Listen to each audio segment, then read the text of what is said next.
मैं आपसे दो तीन चीजें कहना चाहता हूं। पहली चीज यात्रा के बारे में, और जो मेरा अब पिछले 1.5 साल का जो एक्सपीरियंस रहा है। पिछले साल हम भारत जोड़ो यात्रा पे निकले। 4000 किलोमीटर चले कन्याकुमारी से कश्मीर, और हम सबको, मुझे तो पहली बार हिंदुस्तान को नजदीकी से देखने का मौका मिला। मेरे दिमाग में एक हिंदुस्तान था, एक इंप्रेशन था, और जैसे ही मैं चलना शुरू किया वो इंप्रेशन टूटता गया, बदलता गया, और अंत में जब मैं कश्मीर पहुंचा, मेरा रियलाइजेशन ये था कि जिस चीज को मैं हिंदुस्तान मानता था वो एक्चुअली हिंदुस्तान था ही नहीं। वो मेरे इमेजिनेशन का हिंदुस्तान था, अनइन्फॉर्म्ड हिंदुस्तान था। और ये जो मैं हिंदुस्तान भारत जोड़ो यात्रा में जिसको देखा है, ये भी एक प्रकार से अनइन्फॉर्म्ड हिंदुस्तान है। ये पहले वाले हिंदुस्तान से बेहतर इन्फॉर्म्ड है, मगर ये भी हिंदुस्तान की समझ नहीं है, सुपरफिशियल है। मगर उस यात्रा में दो चीजें बड़ी क्लियर थी। एक कि हिंदुस्तान नफरत का देश नहीं है, मोहब्बत का देश है। और इस देश में, इसके डीएनए में रिस्पेक्ट, मोहब्बत, ये बहुत गहरा है। तो चलते चलते मेरे दिमाग में यह सवाल आना शुरू हुआ कि अगर यह नफरत का देश नहीं है, यह पहला देश है जिसने इंडिपेंडेंस की लड़ाई मोहब्बत से लड़ी, और कोई देश है ही नहीं। मतलब कहते हैं कि civil rights movement, Gandhi ji की फिलॉसफी, उसने गांधी जी की फिलॉसफी का प्रयोग किया, मगर जो उनको डायरेक्शन किसने दिया? उनको डायरेक्शन गांधी जी ने दिया, हिंदुस्तान ने दिया। साउथ अफ्रीका में मैं गया था, मंडेला जी ने मुझे यही कहा कि हमें जो औजार दिए गए, हमारी फ्रीडम स्ट्रगल के जो औजार दिए गए, वो अफ्रीका के औजार नहीं थे, वो आपके औजार थे, हिंदुस्तान के औजार थे, और वो औजार हमें गांधी जी ने दिए।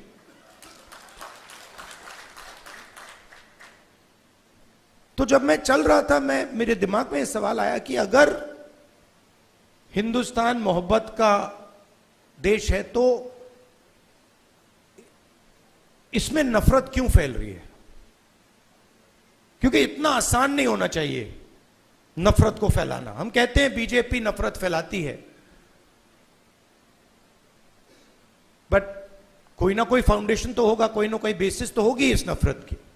तो ये सवाल मेरे दिमाग में था, और आस्ते आस्ते मुझे बात समझ आने लगी कि नफरत का कारण अन्याय है। कि ये देश में गरीबों के साथ, किसानों के साथ, दलितों के साथ, महिलाओं के साथ, युवाओं के साथ, सबके साथ हर रोज अन्याय होता रहता है। 2-3% लोग हैं इस देश में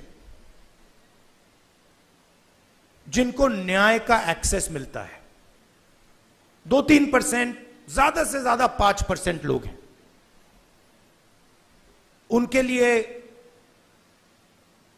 कोर्ट्स काम करते हैं, उनके लिए सरकार काम करती है, सारे इंस्टीट्यूशंस में उनके लिए जगह है। बट अगर हम 90% लोगों को देखें, उनके साथ 24 घंटा अन्याय हो रहा है। 16 लाख करोड़ रुपए 20-25 लोगों का कर्जा माफ हुआ। जीएसटी का पैसा है, जनता का पैसा है, किसानों का पैसा है, मगर किसानों का 1 रुपया माफ नहीं होता है।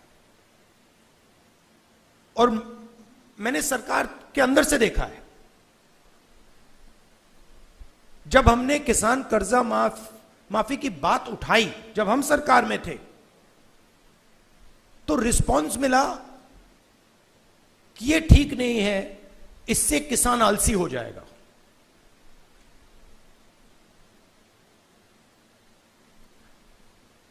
मनरेगा से गरीब व्यक्ति की आदत बिगड़ जाती है। मतलब वो काम कर रहा है,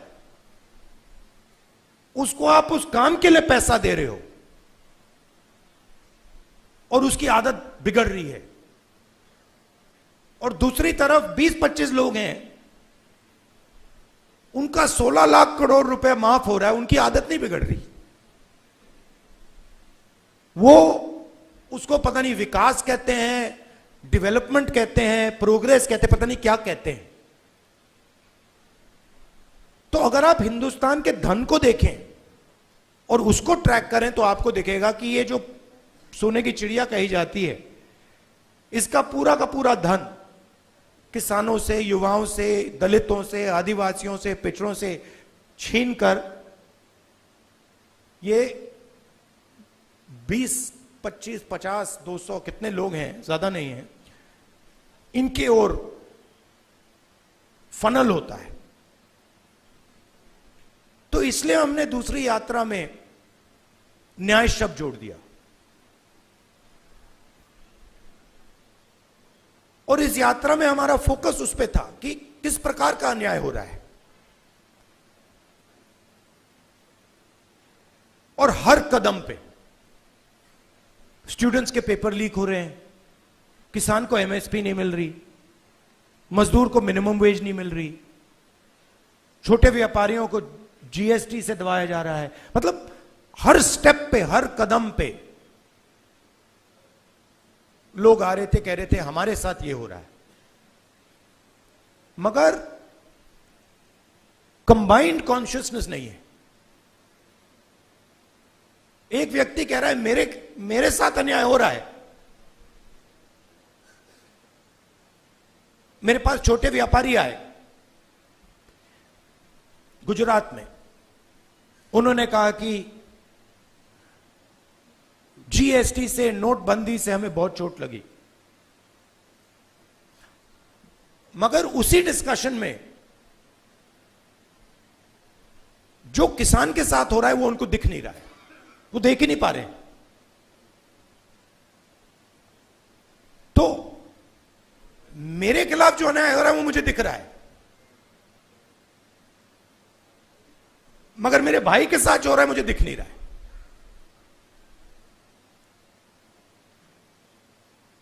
तो ये बहुत जरूरी बात है, क्योंकि जब तक आप अपने भाई के साथ जो अन्याय हो रहा है वो नहीं देखोगे, तब तक कोई मूवमेंट खड़ा नहीं हो सकता। मैं जूडो करता हूं और उसमें एक बड़ी इंटरेस्टिंग चीज है। उसमें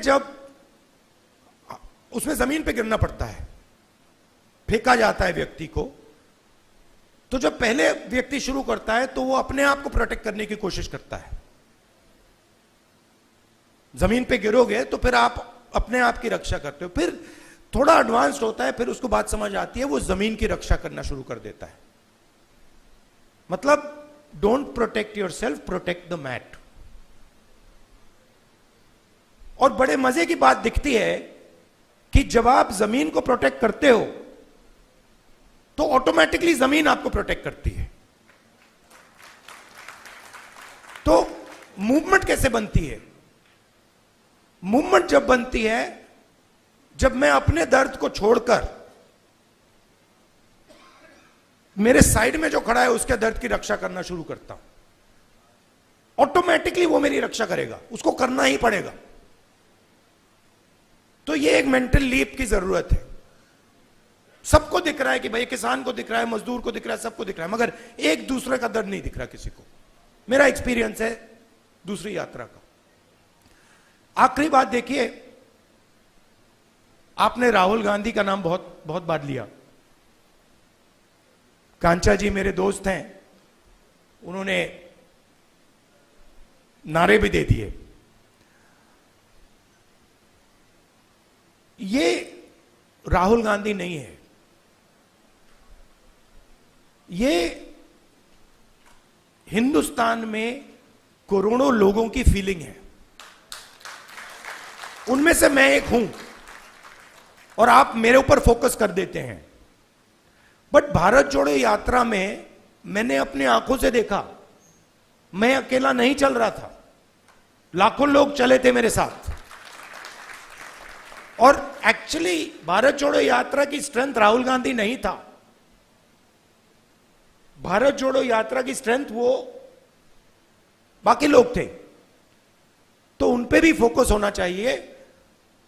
लड़ना हमें एक साथ है। और ये हिंदुस्तान के दो एक्सप्रेशंस के बीच में लड़ाई है। ये राहुल गांधी, मोदी, बीजेपी, कांग्रेस के बीच में लड़ाई नहीं है। हिंदुस्तान के नेचर के अंदर दो आत्माएं हैं और ये उन दोनों आत्माओं के बीच में लड़ाई है। एक आत्मा कहती है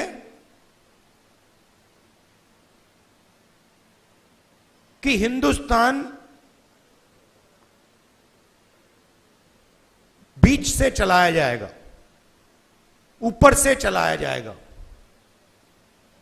और सारे लोग ऊपर देख के ऑर्डर लेके इस देश को चलाएंगे। और ये एक सोचने का तरीका है हिंदुस्तान में। बहुत सारे लोग इसको मानते हैं, एक्सेप्ट करते हैं। और एक दूसरा तरीका है कि हिंदुस्तान को डिसेंट्रलाइज तरीके से हिंदुस्तान के सब लोगों को सुनकर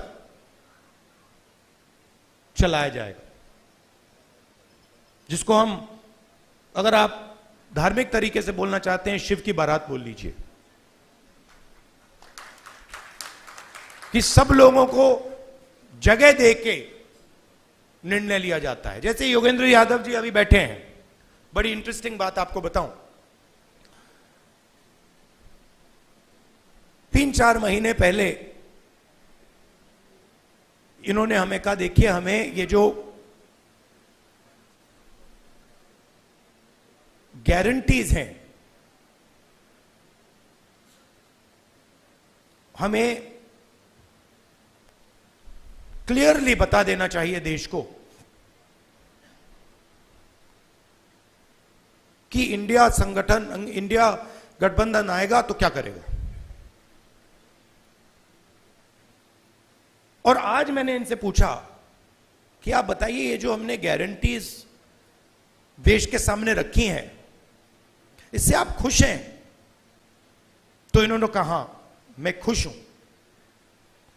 मगर बहुत केओटिक डिस्कशन हुआ। केओटिक डिस्कशन हुआ क्योंकि ये एक्चुअली कांग्रेस पार्टी की, राहुल गांधी की, खारगे जी की इंडिया गठबंधन की गारंटीज नहीं है। ये एक्चुअली हिंदुस्तान की आवाज है। उसको हमने चुन चुन के सुन के निकाला है, उसको रिफाइन किया है। बीजेपी ये काम कर ही नहीं सकती क्योंकि उनका तरीका सेंट्रलाइज है, ऊपर से बोलते हैं। नरेंद्र मोदी जी रेडार की बात करेंगे, सब कुछ नरेंद्र मोदी जी से निकलता है। उनके विजन में और आरएसएस के विजन में ज्ञान एक व्यक्ति के पास है, किसान के पास ज्ञान ही नहीं है, मजदूर के पास ज्ञान ही नहीं है, बेरोजगार युवा को कोई समझ नहीं है। आईआईटी की डिग्री है तो पूरी दुनिया को समझ गया, यह थिंकिंग है। तो इसके खिलाफ हमारी लड़ाई हो रही है। हिंदुस्तान का सबसे बड़ा साइंटिस्ट, जितना उसमें ज्ञान है उतना ही ज्ञान हिंदुस्तान के किसान में है, बस दूसरे तरीके का है। मैं बंगाल गया और वहां पे वो महिलाएं थी, इसी यात्रा पे महिलाएं थी, वो बीड़ी बना रही थी। उनके हाथ में जो स्किल थी, बीड़ी बनाती थी वो, उनके हाथ में जो स्किल थी मैंने अपनी जिंदगी में कभी पहले नहीं देखी। मैंने ट्राई किया, मतलब एक बीड़ी मतलब मैंने रोल करने की कोशिश की, नहीं हो रही थी मुझसे। तो वो सालों का, मतलब सालों की स्किल है वो, और उसका इस देश में कोई आदर नहीं हो रहा। उस महिला को आप फाइनेंशियल सपोर्ट दीजिए, उसकी मदद कीजिए, मेक इन इंडिया उससे करवाइए और फिर देखिए क्या मजा आता है। तो ये दो अलग तरीके की सोच की लड़ाई है, इसमें हम सब एक साथ लड़ रहे हैं। बहुत अच्छा लग रहा है और घबराने की कोई जरूरत नहीं है। ये आप मत सोचिए कि बीजेपी आ गई, कॉन्स्टिट्यूशन को खत्म कर देंगे, ये कर देंगे, कुछ नहीं, इनमें इतना दम नहीं है, ये नहीं कर सकते।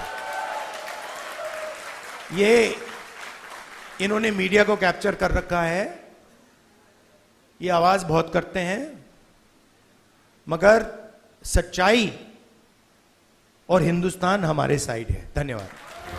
न्याय का हक मिलने तक।